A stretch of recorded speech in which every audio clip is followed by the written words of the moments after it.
This hour has 22 minutes. With J.B. Dixon, Frank McMillan, and Sidney Zavistinchek.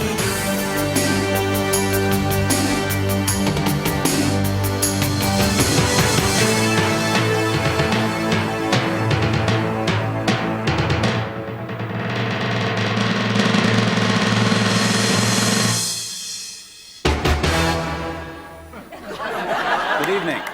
Tonight's lead story, President Boris Yeltsin addressed the world with an explanation of recent events. Hello, my name is Boris Y, and I am an alcoholic. I am very sorry. I don't remember anything. I apologize to my sister-in-law. Apparently, I was wearing her apron and making fun of her wig. To Ruskoy, I'm sorry about the Parliament building. You have my permission to move back in. It must have been the painkillers I was on. I am never drinking vodka again. Only wine. The Kim Campbell campaign was struck by disaster today. It is now apparent that rumors of the Prime Minister's breakdown are true. And eliminating the deficit without raising taxes or cutting The first our social signs of a programs. mental collapse appeared Liberals, last on the week other hand, when the Prime have a Minister, with her bare teeth, plan chewed that would raise holes in a taxes. Liberal document. Today, the crisis deepened. Campaign aides on the Kim Campbell camper bus found the Prime Minister huddled in the rear, babbling like an idiot and banging her head against the toilet. Let's keep the front clear. Yes, please.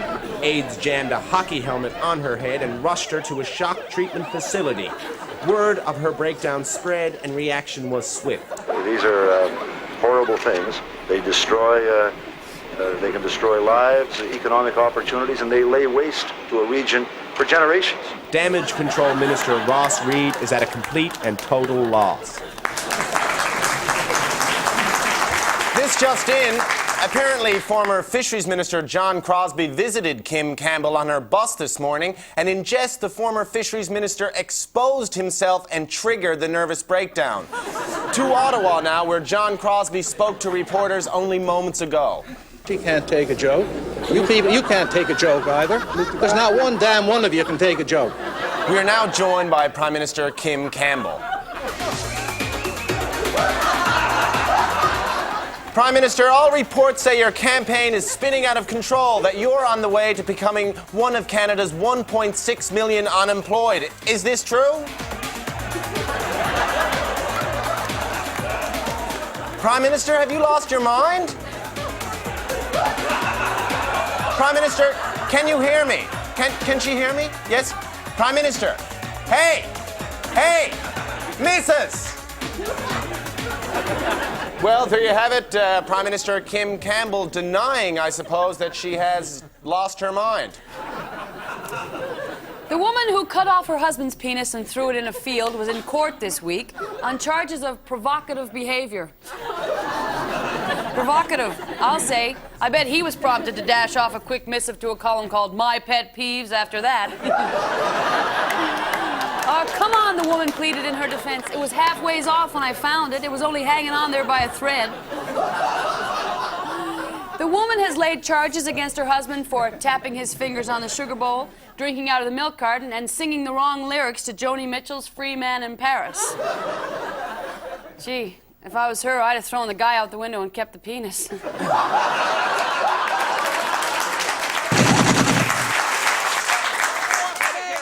The Bible's written by men, you know. How come someone just can't call me up and give me a job? I want some answers. If free trade happens, then our kids will be subject to the draft. And they'll have to go away and fight in some kind of unjust war. And what about Mars? The government knows there's a whole bunch of colonies on Mars. They just won't let us know about it. The NDP will put a whole lot of money into this whole UFO thing. You know the helicopters? I read somewhere where somebody really high up wants the helicopters because they own a company.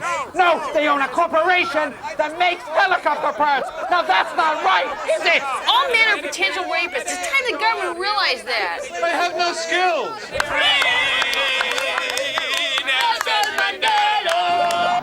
Ottawa hasn't got the message. Stuff it.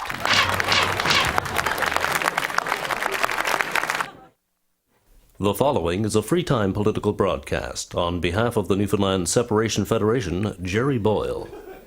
Hello, I am Jerry Boyle. Are you like me? Are you worried about the cuts to our social programs that they have proposed to cut? I am here to tell you that we need these social programs. People need to socialize. Those parish dinners, those basement dirt nights, those seniors bingos. Social programs such as these make up the fabric of the multicolored quilt that is Canada. Take these programs from us now, and you put a knife in my heart. Figuratively speaking, of course. Now we are in an election and coming into the home stretch, to use an equestrian term. And as they say, the gloves are off and it is time to talk turkey. What does Kim Campbell say now? She says she will not create jobs until the year 2001.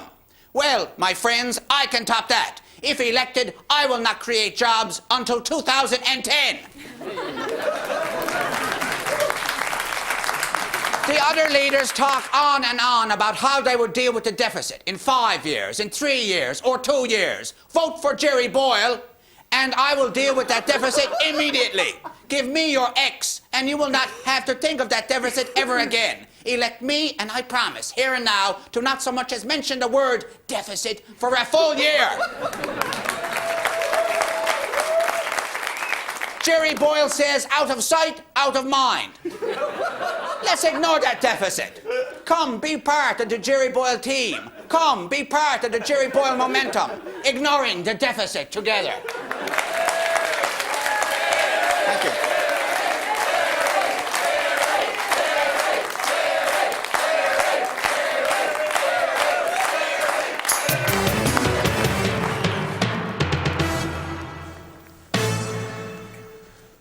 40 laid-off workers in the town of Conception Bay, South Newfoundland, are upset by a new Employment Canada policy. If someone receiving benefits does not answer the phone when called for work, their benefits are cut off. These workers are on call 24 hours a day, 7 days a week. We are now joined by Mrs. Marie Morrissey. Yes, I went out to the freaking drive-in mass. We are also joined by the community's unemployment claims officer, Mr. Gerard Morrissey. Now, Mrs. Morrissey, moving to you, you've been taken off unemployment insurance. Why is this? Look, I stepped out the freaking store for 5 freaking minutes for a bottle of drink. You weren't gone for 1 minute, you were gone for 2 hours. I know, because I called. All right. I stopped and had a chain of Daphne's and I had a puff bar and a cola light. Daphne, what do you drink cola light for? It's still cola, look at the size of you. If I could interrupt there, Mrs. Morrissey, you were not available to answer your phone when your previous employer called offering you 1 4-hour shift of employment? Yes. I was out for 5 freaking minutes, that's the freaking truth. I had the freaking machine on and I never left a message. There was 2 messages from Daphne. Daphne? Mr. Morrissey, do you think it's fair that a person's unemployment benefits would be cut off just because they did not answer a telephone call? Fair? Look, I'm not talking about fair. I work for Unemployment Canada. I got a job to do. I got a job. Obviously, that's why she resents me. Yeah, you got a job, you low-life, bottom-feeding scumbag claims investigator. You're biting the hand that feeds you. Oh, my son, these are the hands that feed me. I'm not afraid to work. Look at these hands. Colossus! Colossus! Mrs. Morrissey, do you feel now like you're under house arrest? Yes. What's that? Look, how hard is it to sit down by the phone and wait for it to ring? I mean, if you can't do that, you should be cut off. Cut off? Cut off? Listen here, JB. That's my freaking so-called stool pigeon husband over there, and that don't know the meaning of cut off. Check in with me tonight, my son, and we'll see who's cut off. Okay, now, Mr. Morrissey, if you do succeed in getting all of these 40 workers cut off, what will become of them? Well, there's work out there, JB, if people want it. Oh, and I see. And what kind of work would that be, Mr. Morrissey? I don't know. Work. Going around doing stuff. Putting up fences and taking down fences. I'm just trying to get these people up off the couch, on their feet, show them some initiative, and give them back their self-esteem. Thank you very much to the both of you. Thank you. When are you coming home? I'll be home in a while. What do you want now? I'm own few pork chops, will you? I'll bring home a bar. Loves ya. And now, as a public service, we go to no-name candidate Marg Delahunty with her address to the nation. Marg? Hi, I'm Marg Delahunty, and I'm running in the federal election as a candidate at large. Now, I suppose you're wondering what in the hell I'm doing running an election, lying here, cagged off like an oriental potentate. Well, I'll tell you the truth. I think that's too important an issue to be discussed during a federal election campaign. And like the PM, I'm only willing to discuss deficit reduction and fiscal restraints. Fiscal restraints? Well, Jesus, we're restrained all right. We're hog-tied, handcuffed, slip-knotted, and gagged to within an inch of our fiscal lives. It's like we're being caught up in some kind of monetary sadomasochism, a kind of economic S&M, where if the fiscal policies of the Conservative government don't hurt, if they don't hurt real bad, then Kimmy and the boys can't get off. Well, you know what they say. It takes two to S&M. And we can tell them we don't want to play. We can take off the dog collar, throw away the leash, tell Kimmy and her boys to put down the knout and the bastinado, because we don't want to play, oh, I've been a bad country and I need to be punished. Oh, yes, I do. Anymore. So if you're sick of the bondage and discipline policies of the Conservative government, well, mark an X for change. Mark an X for me, Valerie Pringle. Oh, I'm just kidding. I didn't want the youngsters to see me on TV talking about SEX. What the hell? Sure, the youngsters wouldn't be caught dead watching the CBC. So vote for me, Ann Medina. Sorry, Ann. It's me, Marg Delahunty, and I'm looking for your vote on the 25th of October. And for those of you who may not think tonight's telecast is heady enough, tonight we crack the back of James Joyce's Finnegan's Wake. A river run past Eve and Adams, from swerve of shore to bend of bay. Well, I think that'll just about do. Next week, paragraph 2. There's a race going on in Canada, and Jean Chrétien is giving it all he's got. This election is an election about choices. It's about who's in the best shape to lead. It's about stamina. It's about strength. It's about electing a leader who can handle the pace of the 90s. Who should represent Canada on the world stage? We say Jean Chrétien. On election day, vote Liberal. In this election, if you want to be a bona fide, legitimate political party, you need 50 candidates in 50 ridings at $1,000 a pop. That's $50,000. Well, I mean, that's probably all fine and dandy if you want to start a Bloc Ontario party, and it's probably no sweat for the Bloc Québécois. But what about us? We don't have 50 seats. I mean, if I won $10 million tomorrow, lost complete control of my mind, financed a Bloc Atlantic party, ran a candidate in every single riding across 4 separate provinces, we still wouldn't even get our party name on the ballot? In Canada, some provinces are far more equal than others. I mean, it's like when you're a kid. You say, Dad, how come I gotta come home when the street lights come on and Todd doesn't? Dad says, 'cause Todd's bigger. Well, that very well may be the way to raise children, but there's no way to run a country. I mean, let's face it. All major religions started out as cults. All major political parties started out with fewer than 50 candidates. And whether or not the powers that be realize it or not, a $50,000 cover charge on democracy is a little too steep. Why not just let all Canadians in free with the band? It's that simple.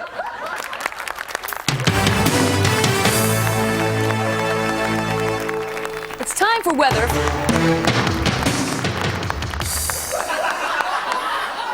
It's time for weather from the other side with this hour's very own Frank McMillan. Now, looking up to heaven, some beautiful weather, 24 degrees we're expecting. We're going to have some fragrant winds from the southwest, of course. That's going to be followed by some sun showers in the early afternoon. And then, of course, again, some rainbows in the evening. We're looking forward to angel voices. Turning now to hell. We're expecting a high of 480 degrees. No break in that, I'm afraid. The temperatures are going to continue to rise. I believe after that early afternoon, winds of fire.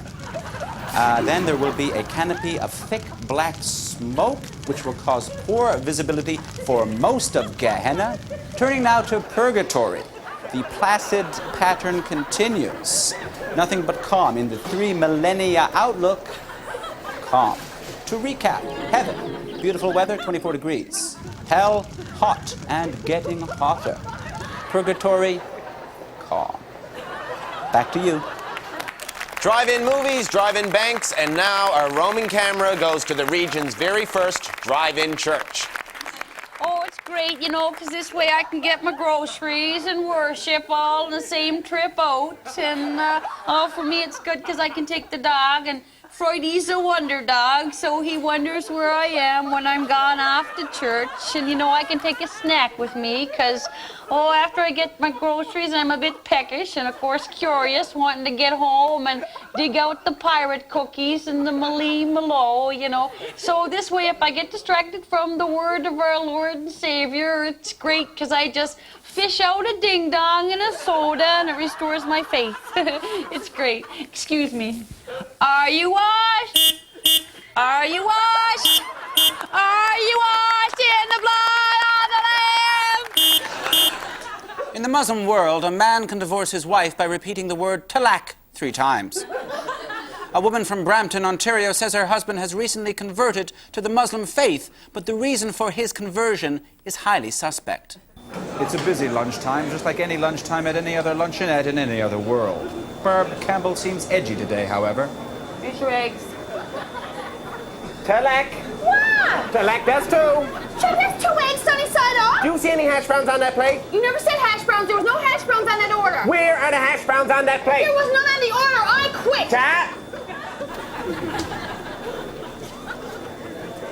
Da.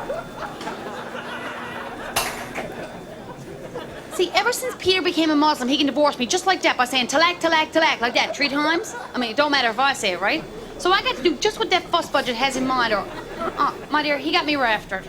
See, the Muslim faith is a wonderful faith, right? 2 talaks, she's on the hop.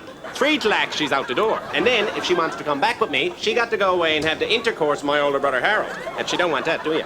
No. See, they never had anything like this in the Church of England. Look at it this way. A divorce would throw you $2,000-$3,000. Cost me $9 to become a Muslim. I think it should be illegal for someone to change their religion, right? And there's no Muslim church in this area. And that divorces me. I'm out on my arse, just like that, with 2 huskies and a kid. I'm sending away now for books on African religions to see if there's one that gives him the shaft. Until then, I just had to put up with it, I guess.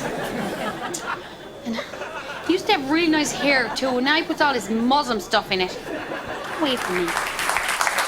Coming up, aliens invade the planet. But first, Moose on the Loose, right after this break. Okay, move her ahead. Go ahead. Come on. Sure, if you vote Liberal, you will probably end up with a wheelbarrow full of money. But is that the most important thing? Jobs and money. Jobs where the work is easy. And the pay is high? What about the principle of the thing? That's what's been happening to our country. We were all liberal once too, you know. Bring it up. Go ahead.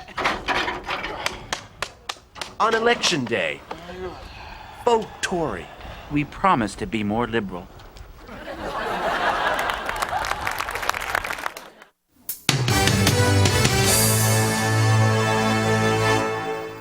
And now a few things to make you sleep a little easier tonight. The National Citizens Coalition reports that John Turner receives an annual pension of $82,000 a year, whereas Joe Clark only receives an annual pension of $78,000 a year.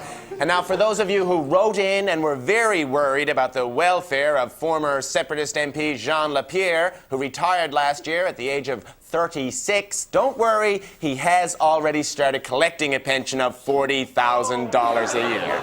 And of course, he will continue to receive that money until the day he dies. And you know, JB, if he lives to the age of 75 and inflation averages just 5%, that means the total payout to his pension will be upwards of $4 million. Money well spent. Indeed. This hour has 22 minutes scoop line. Do you have any rumors, scandals, or half-truths? Fax dirt now. 902-420-4764. That's 902-420-4764. And a special hello going out to ex-anchor Scoop McAllister. Scoop ate just one too many bad mussel at the old company barbecue. But apparently he's doing well, and coma or no, apparently they can hear you. So, hello, Scoop. Take it easy, don't worry, everything's going really well here. You don't have to rush back. Well, here goes. I know it's not the best time to break up with someone, seeing as you're in a coma and everything. But I have to be fair to myself. So, Scooper, I guess we're broken up. And that's the way we saw the world this week. See you next Monday, same time, same place. Good night, Ontario. I mean Canada, and you too, Scoop. Good night.